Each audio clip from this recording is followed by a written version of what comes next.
ప్రభుత్వ ఉద్యోగాల భర్తీపై రాష్ట్ర సర్కారు కీలక నిర్ణయం తీసుకుంది. ఏటా జాబ్ క్యాలెండర్ రిలీజ్ చేయనుంది. చెప్పిన మాట ప్రకారం ఉద్యోగ నియామకాల విషయంలో జాబ్ క్యాలెండర్ తయారు చేసే ప్రక్రియని ప్రారంభించాం.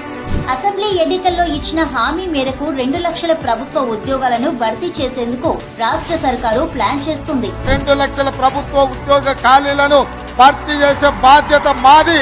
రెవెన్యూ డిపార్ట్మెంట్ లో వీఆర్ఏ, వీఆర్ఓ పోస్టులను తీసేయడంతో వాటి స్థానంలో కొత్త పోస్టుల భర్తీకి ప్రతిపాదనలు పంపాలని ఇప్పటికే అధికారులకు ఆదేశాలు అందాయి. కాల పరిమితిలో జాబ్ క్యాలెండర్ ని అమలు చేసే ప్రయత్నం చేసి ప్రభుత్వంలో ఉన్న ఖాళీ ఉద్యోగాలను కూడా భర్తీ చేసి వారికి ఉద్యోగ అవకాశాలు కల్పించే కార్యక్రమం చేస్తాం.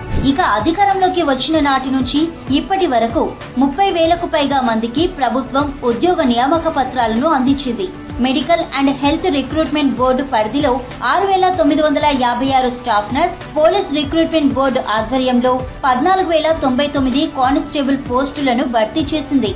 ఇక సాంఘిక సంక్షేమ గురుకుల విద్యాలయాలకు ఎంపికైన 7,800 మంది టీచర్లు, లెక్చరర్లకు నియామక పత్రాలను అందించింది. ఇక టీజీపీఎస్సీ ఆధ్వర్యంలో చేపట్టిన రిక్రూట్మెంట్ తో 87 పోస్టులను భర్తీ చేసింది. గతంలో ఎన్నడూ లేని విధంగా మెగా డిఎస్సీని ప్రభుత్వం ప్రకటించింది. 11,062 టీచర్ పోస్టుల భర్తీకి ఈ నోటిఫికేషన్ జారీ చేసింది. ఈ తెలంగాణ నిరుద్యోగ యువకుల యొక్క కళ్ళల్లో సంతోషం చూడడానికి మా ప్రభుత్వం కట్టుబడి ఉన్నది.